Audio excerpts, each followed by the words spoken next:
Bonjour à tous, bienvenue pour cette nouvelle vidéo. Aujourd'hui, une petite vidéo un petit peu particulière. Alors, ça ne va pas être une FAQ, mais une FAR, une foire aux réponses. Alors, je t'explique tout simplement. C'était l'année dernière, j'avais posé des questions sur Instagram.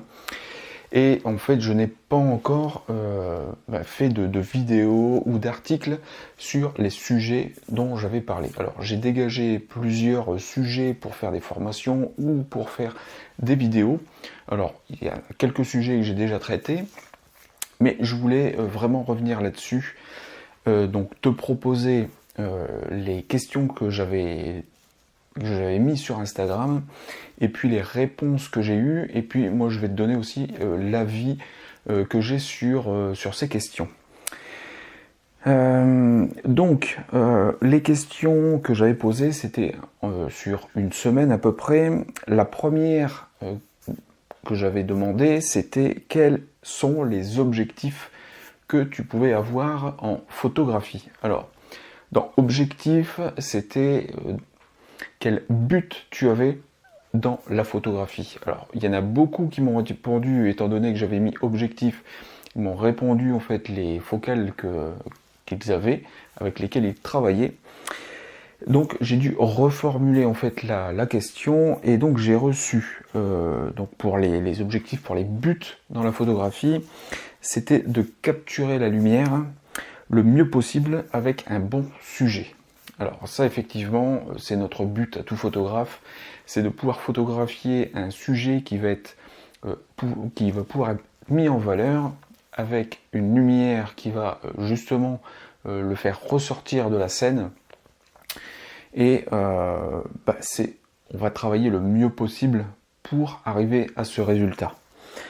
Alors, j'ai eu aussi progressé en portrait et limité le nombre de photos ratées, alors que ça soit dans le flou ou que ça soit dans les images qui sont cadrées. Alors ici, dans la photo sociale, je pense que le meilleur moyen pour toi progresser dans les images floues et dans les cadrages, eh bien, c'est de faire des séances individuelles. Parce que dans les séances individuelles, et notamment dans les collaborations, parce que comme il n'y a pas d'argent en jeu, tu n'es pas obligé d'avoir un énorme résultat. Tu peux proposer juste quelques images à ton modèle, elle sera très contente, ou il sera très content. Donc tu peux prendre ton temps. Alors ce qu'il faut, c'est déjà, alors ça je l'avais déjà dit, mais c'est régler le collimateur central. Et puis quand tu peux, sur certains boîtiers, c'est de mettre le bouton de mise au point à l'arrière sur le bouton AF On. Ce qui fait que tu peux programmer ce bouton en AI cerveau, donc ça veut dire en mise au point continue, ou si tu n'appuies qu'une fois, tu fais ta mise au point et puis elle est bloquée. Alors ça, effectivement, fais-le parce que ça va vraiment t'améliorer les choses. Et puis il faut vraiment que tu t'habitues à cadrer en fait ton sujet, à ce que tu vois dans ton viseur, faire ta mise au point, recadrer, déclencher. Puisque en fait ton collimateur est au centre, il va falloir que tu viennes faire la mise au point sur les yeux de ta modèle ou de ton modèle, et que tu recadres pour avoir la composition que tu as envie sur ton image. Alors ça, moi je te conseille de le faire vraiment dans ces séances, parce que au début, commence avec des ouvertures. Alors tu peux prendre des grandes ouvertures, mais commence à f5.6 par exemple, ou f4. F4, tu vas déjà avoir, enfin quand tu peux bien sûr, suivant les focales que tu vas utiliser, mais F4, tu vas déjà réussir à avoir des flous très intéressants et de pouvoir mettre en valeur ton sujet. Et ça va te forcer à réussir à faire une mise au point précise et de venir te décaler et à apprendre à te décaler pour cadrer ton image et pour composer ton image.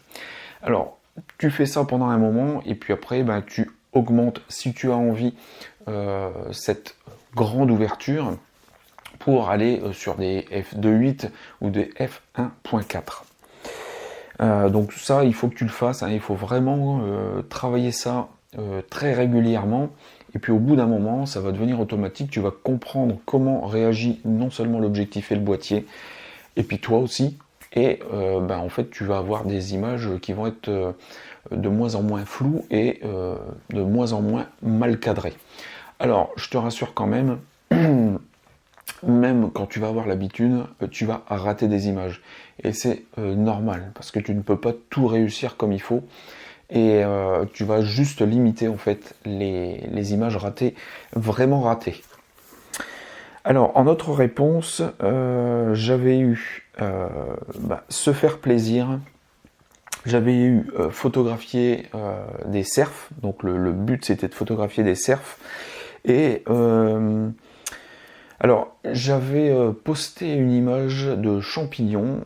Et en fait on voulait réussir à faire cette photo. Alors l'animalier, la flore aussi.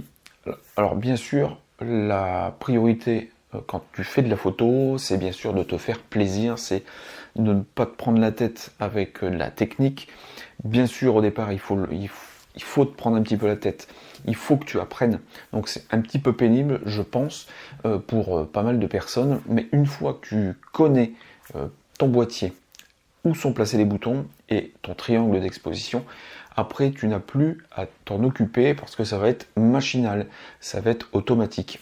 Donc tu vas juste pouvoir prendre plaisir à cadrer et à composer tes images. Alors pour photographier des cerfs, alors là je ne peux pas te donner vraiment de conseils parce que des cerfs, je n'en ai fait qu'une seule fois et je pense qu'il y a vraiment pour cet animal beaucoup de précautions à prendre pour éviter un trop gros dérangement. Je pense que dans un premier temps, pour du cerf, il faut sortir avec une personne qui connaît exactement le lieu, qui va pouvoir te montrer les endroits où te placer pour ne pas déranger, en tous les cas pour déranger le moins possible ces animaux, et te montrer comment faire tes images. Parce que là, il faudra vraiment prendre des précautions, notamment au niveau de ton boîtier, au niveau de toi aussi. Donc le boîtier, c'est de réduire en fait le bruit qu'il va faire au déclenchement. Donc il existe des housses. Et puis éviter peut-être de faire des rafales tout le temps en fait quand tu as l'animal qui est devant toi. Peut-être faire des images au coup par coup. Et puis dès qu'il te regarde, tu arrêtes et tu reprends quand il reprend une attitude naturelle. Et puis il va falloir que tu te fondes dans le décor parce qu'il ne faut absolument pas qu'il te voie. Et donc ça, c'est de l'affût en fait tout simplement. Donc des habits qui sont en conséquence avec l'environnement. Et puis bien sûr ne pas faire de bruit, le moins de bruit possible. Alors, j'avoue que je n'ai pas regardé, c'est l'image que j'avais faite. Alors, la personne m'avait précisé que c'était la photo du 7 novembre, que j'avais posté le 7 novembre. Alors, c'était un champignon. Et si mes souvenirs sont bons, en fait, c'était une image qui était en portrait, où il y avait un tout petit groupe de champignons avec énormément de flou sur l'arrière et sur l'avant-plan. Alors ça, en fait, pour réussir ces images, il faut vraiment regarder autour de soi. En tous les cas, autour du sujet. Tourner autour du sujet quand on peut. Et puis, regarder dans le viseur ou éventuellement, tu peux regarder par rapport à ton écran LCD qui se trouve à l'arrière pour avoir un aperçu de ton image. Bien sûr, prendre des valeurs d'ouverture les plus petites possibles, justement pour réduire la zone de netteté et avoir plus de créativité sur l'ensemble de ton image. Et puis après, ça va être, plus tu vas sortir, plus tu vas repérer les bons sujets et les bons endroits pour toi faire tes photos. Donc après animalier et flore, en fait ça va être un petit peu la même chose, c'est plus tu vas sortir et plus tu vas faire des images, plus tu vas réussir à sortir ce que tu veux. La deuxième question, alors j'avais demandé quels étaient les obstacles qui pouvaient te brider Alors bien sûr, c'était par rapport à la première question, hein, par rapport aux objectifs que tu avais, que tu m'avais donné dans la première question. Alors, il y a eu beaucoup de réponses sur le matos. Alors, le coût du matos, parce que vous êtes beaucoup à vouloir avoir du matos plus performant, que ce soit sur du boîtier ou que ce soit sur des objectifs. Alors notamment des focales adaptées. Alors oui, bien sûr, pour de l'animalier, une focale d'un minimum de 300 mm me semble tout à fait correcte. Et puis après, tu peux aller jusque des 500, 600 mm qui ouvrent à f4 par exemple, ou 5.6, 6.3, ou les 400 2.8. Par contre, c'est vrai que le coût du matériel va être extrêmement cher. Alors, même pour des focales qui n'ouvrent pas forcément beaucoup, alors je pense notamment aux 150-600 de chez Tamron ou de Sigma, eh bien l'objectif va quand même coûter aux alentours des 1500-1600 €. Donc c'est relativement cher. Moi, je te conseille pour de la focale, si tu veux changer de focale, c'est d'aller voir sur du matériel d'occasion. Tu peux vraiment trouver des choses assez intéressantes. Et puis, si tu trouves des gens qui en vendent dans ta région, eh bien, déplace-toi, va voir le matériel, prends ton boîtier, essaye-le, parce que je pense que pour toi voir s'il fonctionne, s'il n'y a pas de défaut, eh bien, il faut absolument l'essayer. Alors que tu l'essayes chez le vendeur, ça ne pose aucun souci. En général, s'il te le vend et il est sûr de son matériel, il sera tout à fait d'accord pour que tu l'essayes. Alors après, dans les obstacles, c'était... Alors, comme on était en confinement total, c'était le confinement. Et puis peu de temps parce qu'il y a à la fois le boulot à côté et puis les études. Alors, il y a plusieurs cas de figure. Tu peux dégager du temps pour faire quelques images. Ça, je te l'en avais déjà parlé en fait dans d'autres vidéos. Même si tu fais qu'une demi-heure ou 3/4 d'heure d'images tous les jours ou tous les 2 jours, pour progresser, eh bien, même chez toi, tu peux y arriver. Alors, tu peux avoir, si tu as un jardin, tu peux photographier des insectes, tu peux faire de la proxy avec des fleurs, tu peux éventuellement faire des oiseaux, parce qu'il y a des oiseaux qui viennent dans les arbres, dans les haies et tout ça. Donc ça, tu peux vraiment t'en servir. Et tu peux même te servir d'oiseaux très familiers comme la tourterelle, du pigeon, du moineau si tu en as, des étourneaux. Enfin, il y a vraiment beaucoup de petites variétés qui sont assez présentes un peu partout et dont tu peux utiliser pour toi faire des images. Alors, c'est sûr que si tu recherches du mammifère, par exemple du chevreuil, c'est sûr que là, il va te falloir beaucoup plus de temps. Donc ça, effectivement, se dégager du temps, c'est pas forcément toujours évident. Et puis, il y a aussi le fait que, alors ça, je crois qu'on me l'avait posé aussi, c'était qu'il y a des étudiants en fait qui n'ont pas en transport en commun, c'est que du bus par exemple, ou du train, ou du métro, hein, si c'est sur de grosses villes, mais ils n'ont pas de voiture. Donc ils peuvent aussi se déplacer à pied, mais ça peut être compliqué pour trouver un endroit de nature. Et j'avais proposé en fait dans une vidéo de sortir et d'aller dans un parc. En général, dans les grandes villes, il y a toujours un ou plusieurs petits parcs et tu peux trouver de la nature à cet endroit-là. Alors, je suis tout à fait d'accord que pour toi trouver certaines espèces, ça va être beaucoup plus compliqué. Mais après, quand tu as un boulot ou quand tu es étudiant, t'as pas forcément beaucoup de temps, donc il faut que tu prennes ce que tu as sous la main pour te dégager un tout petit peu de temps et réussir à faire des images. Et c'est surtout pour ne pas perdre la main. Alors, Et on m'avait dit aussi, les obstacles, c'était de ne pas prendre assez de temps pour créer des images. Alors, il y a deux choses. Effectivement, quand tu vas essayer de créer quelque chose sur une image, ça va souvent prendre beaucoup de temps. Alors je sais que moi je peux prendre énormément de temps pour trouver une image correcte. Je peux facilement passer entre une demi-heure et une heure sur le lieu et sur le même sujet. À force de tourner, d'essayer des focales différentes, essayer des vitesses ou des ouvertures différentes, ça peut vraiment prendre énormément de temps. Après, quand tu vas prendre un peu d'habitude, je pense que il est tout à fait faisable de créer assez rapidement parce que tu vas connaître certains sujets, tu vas savoir à quelle distance te mettre pour créer quelque chose.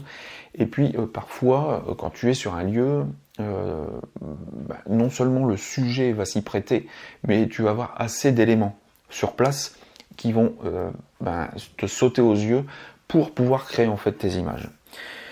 Donc ça, c'est vraiment quelque chose, c'est un état d'esprit à avoir, je pense, et puis c'est l'intention aussi, hein, comme je te le dis tout le temps, c'est de vraiment savoir ce que tu veux, donc d'y réfléchir peut-être avant de sortir, et je pense qu'au fur et à mesure du travail, tu vas trouver, et tu vas t'améliorer. La troisième question était, que voudrais-tu améliorer dans tes images ? Alors là, il y a eu plusieurs choses. Il y avait donc améliorer. Alors c'est ça, je crois que c'était Quentin en fait qui m'avait demandé, qui m'avait dit de faire plus d'animaliers. Alors Quentin, si c'est la bonne personne dont je me rappelle, cette personne fait beaucoup de macros, de proxy et de macros, et voudrait en fait faire plus d'animaliers. Alors, comme je l'ai dit tout à l'heure, en fait, il faut réussir à se dégager un peu plus de temps. Alors, sur de l'animalier, on peut, si on a un jardin ou si on a un parc à côté de chez soi, il y a vraiment, sur des petits oiseaux très familiers, il y a vraiment moyen de commencer à faire de l'animalier, à faire des choses qui sont très intéressantes. Surtout dans les attitudes où on peut vraiment déjà travailler là-dessus. Améliorer les bokeh, savoir raconter une histoire. Alors, je crois que c'était Anna qui m'a demandé ça, qui m'avait dit ça, c'était raconter une histoire. Et en macro, elle me dit que c'est compliqué. Alors, raconter une histoire, oui, peut-être que ça peut être un peu compliqué. Sauf peut-être pour de l'insecte où là ça va être un peu plus facile parce que histoire c'est pas forcément une histoire mais c'est un instant et de provoquer quelque chose chez le lecteur de l'image. Alors avec un insecte, alors les fleurs c'est vrai que ça va être un peu plus compliqué, c'est plus dans des ambiances, c'est plus dans les bokeh qu'on va réussir à installer sur l'image. Sur de l'insecte, on peut encore avoir des attitudes et peut-être avoir de l'imaginaire par rapport à l'insecte, comme sur de la coccinelle. Alors moi je me souviens très bien d'une image que c'est Bastien Rieu qui en avait fait une qui était absolument magnifique. Alors j'aime énormément le travail que fait Bastien, très très créatif. Et je me souviens en fait de cette coccinelle qui décollait en fait de cette fleur dans une lumière à contre-jour et c'était absolument magnifique. Et là vraiment ça racontait une histoire, hein, cette coccinelle qui s'envole, on peut se demander où elle va, qu'est-ce qu'elle faisait, est-ce qu'elle était là depuis longtemps, enfin voilà, c'était vraiment quelque chose, donc je pense que c'est faisable, raconter une histoire en macro c'est tout à fait faisable. Qualité, alors c'était améliorer la qualité et le côté artistique. Alors, la qualité de l'image, alors j'avais fait plusieurs vidéos là-dessus, notamment pour améliorer la netteté, pour améliorer une qualité globale d'image comme la balance des blancs par exemple. Alors, le post-traitement aussi, hein, bien sûr, hein, ça je je ne vais pas y revenir aujourd'hui dessus, mais c'est quand même très important. Et puis le côté artistique, c'est ce que je racontais tout à l'heure, c'est quand tu vas arriver sur le lieu, il faut vraiment que t'investir du lieu, connaître en fait tes sujets et savoir déjà ce que tu veux. À partir de là, eh bien tu vas pouvoir disposer des éléments, alors soit entre le sujet et l'arrière-plan, ou entre toi et le sujet, ce qui va te permettre d'isoler le sujet et de focaliser en fait l'attention sur lui, et donc de créer quelque chose d'artistique. Alors après, artistique, ça peut être aussi de très loin. J'ai en tête une image aussi. Alors je ne sais plus qui avait fait cette image, mais quand tu as les étourneaux qui se rassemblent en très grands groupes, tu as la possibilité de photographier en pause ces gros nuages d'oiseaux, et ça va vraiment te faire quelque chose d'artistique. Donc tu n'es pas obligé d'avoir un sujet qui est très proche pour faire quelque chose d'artistique. C'est vraiment, comme je disais tout à l'heure, c'est cet état d'esprit qu'il faut avoir et rechercher sur le lieu qu'est-ce qui va pouvoir mettre en valeur ce sujet, ou au contraire, qu'est-ce que l'on va pouvoir éliminer pour avoir une photo minimaliste. Donc ça vraiment, c'est à chacun de trouver un petit peu quel côté artistique il veut avoir sur ces images. La quatrième question que j'avais posée était s'il y avait une seule chose à changer sur le matériel que tu as actuellement. Eh bien, là, forcément, tout le monde m'a répondu, à la fois le boîtier et les objectifs. Alors, il y a beaucoup sur les objectifs. Il y a beaucoup de personnes qui sont sur des optiques qui n'ouvrent pas forcément beaucoup. Donc, je pense notamment à du f5.6 ou du f6.3. Donc, pour passer sur minimum du f4, voire du 2.8. Donc, on revient aussi au coût du matériel. Et puis il y a quand même quelques personnes au niveau des boîtiers, mais j'ai trouvé ça plutôt judicieux parce que c'était vraiment des boîtiers d'entrée de gamme, mais vraiment le bas d'entrée de gamme. Donc effectivement, au bout d'un moment, tu peux être un peu bridé là-dessus et vouloir un petit peu plus de boutons et de paramètres à pouvoir gérer. Notamment ce que je te disais tout à l'heure, le bouton de mise au point iPhone qui se trouve derrière le boîtier, et bien ça tu ne vas le trouver que sur du boîtier expert.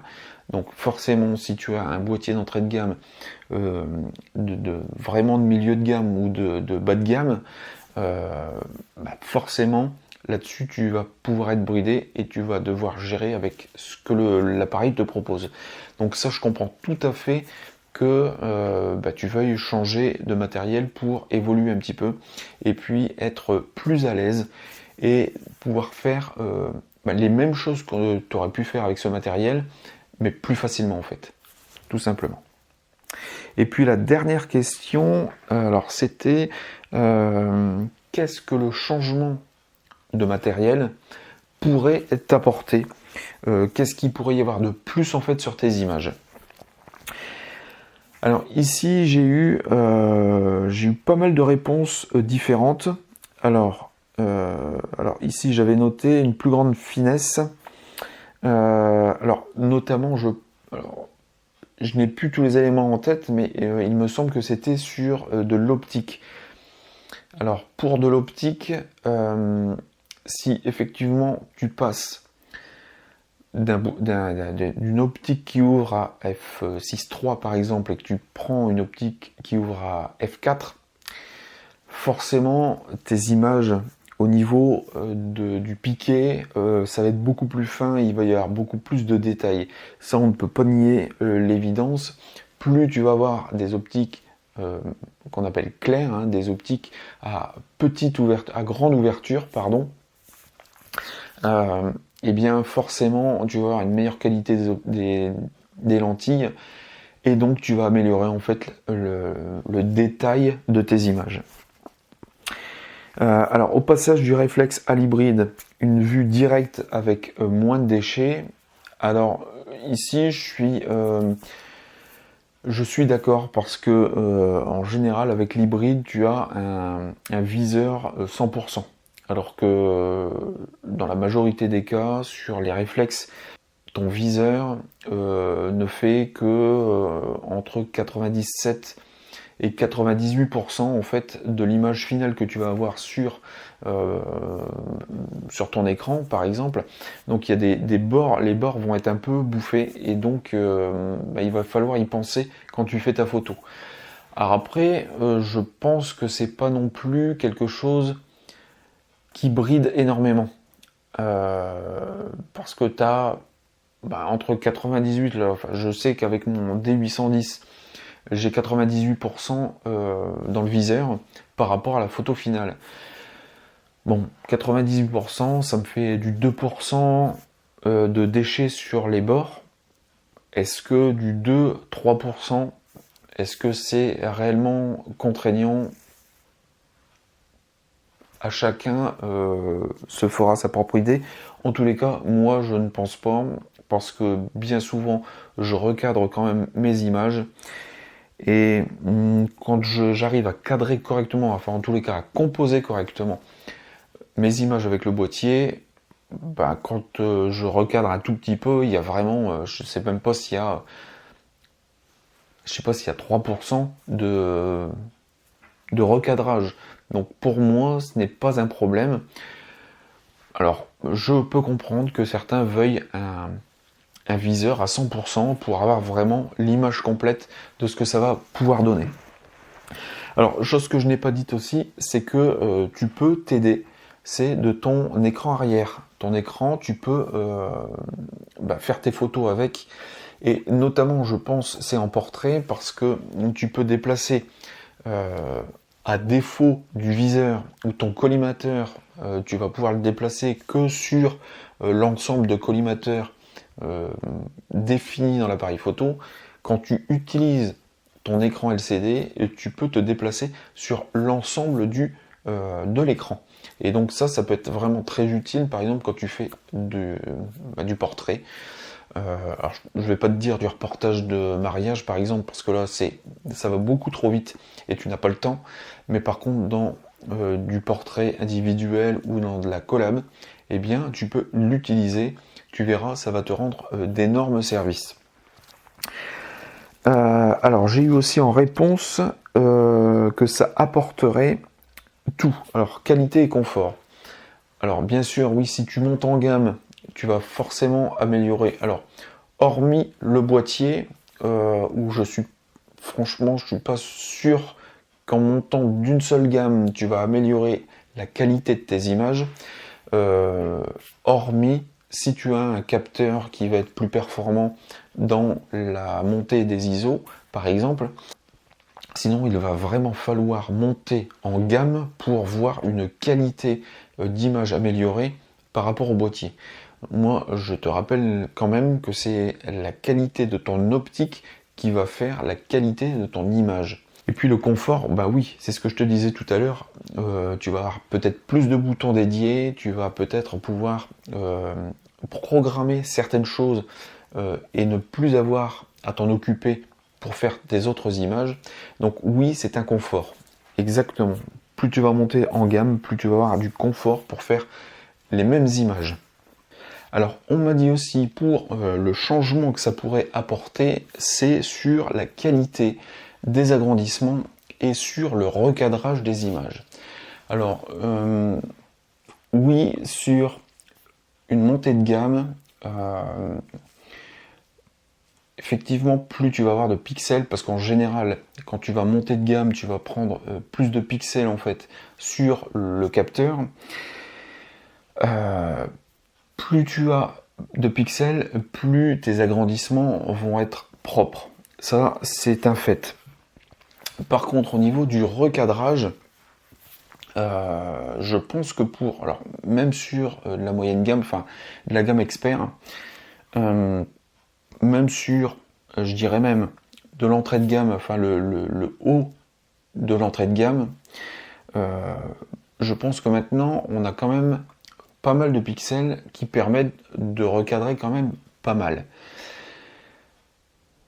Je suis pour le recadrage des images, je ne trouve pas ça mal, mais par contre, il y a quand même quelques règles à respecter sur le recadrage. Si tu prends une image et que tu vas recadrer qu'un tout petit morceau à plus de 50% de ton image, moi je pense qu'il faut quand même se poser des questions s'il n'y a pas moyen d'améliorer déjà sur le boîtier, alors sur place, sur le site, quand tu fais tes images, d'améliorer en fait cette proximité. Alors c'est soit tu n'as pas bien sûr de focale assez longue, soit tu peux peut-être te rapprocher un peu. Et si tu ne peux pas, eh bien il faut que tu changes d'endroit pour trouver le même sujet et être moins loin et avoir une image qui va être un peu plus près et pour toi éviter de recadrer beaucoup trop. Je pense que recadrer à plus de 50% une image, je trouve ça un peu dommage. Alors certes, tu vas pouvoir, alors pour certaines choses, il n'y a pas de souci. Si c'est pour toi mettre sur Internet, si c'est pour toi faire un article de blog par exemple, où tu veux vraiment montrer un détail, oui, bien sûr, là tu peux recadrer, il n'y a aucun souci. Plus, bien sûr, tu vas avoir de pixels, et plus ton recadrage, tu vas pouvoir aller beaucoup recadrer dans l'image, et moins ça va se voir. Mais si tu veux faire des agrandissements sur papier, je trouve dommage déjà de recadrer énormément une photo. Je pense que les normes, déjà 20% de recadrage sur une image, 20-30% de recadrage, je pense que c'est déjà largement suffisant. Sinon, c'est qu'il y a vraiment un problème de distance entre toi et ton sujet. Donc ça, c'est à toi à travailler là-dessus pour l'améliorer. Voilà, alors j'ai fait le tour des questions que j'avais posées, des réponses que j'ai eues, et puis bah voilà, écoute, je t'ai donné un petit peu mon avis sur ces différents points. Alors j'espère que ça t'aura plu en fait ce format. Dis-moi en commentaire si tu as aimé, si ça t'a apporté quelque chose. Et puis n'hésite pas à me poser des questions parce que, alors ça je vais le redire aussi sur Instagram, mais je ferai peut-être une FAQ si j'ai assez de questions. Donc peu importe le sujet, peu importe ce que tu as envie de me demander, demande-les-moi dans la description et puis je verrai si j'en ai assez pour faire une petite vidéo. Dans la description, tu as toujours les liens pour aller découvrir mon travail, que ce soit Instagram ou bien Facebook ou Flickr. Tu as le lien pour mes emails privés. Tu reçois 2 fois par semaine, en général le mardi et le vendredi, un email de motivation, d'inspiration, de petites histoires qui vont te permettre d'améliorer ton travail photographique et de progresser. Tu as également le lien de ma dernière formation sur le triangle d'exposition. Et puis, n'oublie pas, si ce n'est pas encore fait, de t'abonner, de me laisser un petit pouce en l'air et puis de me laisser un commentaire également. Ça me permettra d'être mieux référencé. Et puis moi je te dis à bientôt pour la prochaine vidéo. Ciao!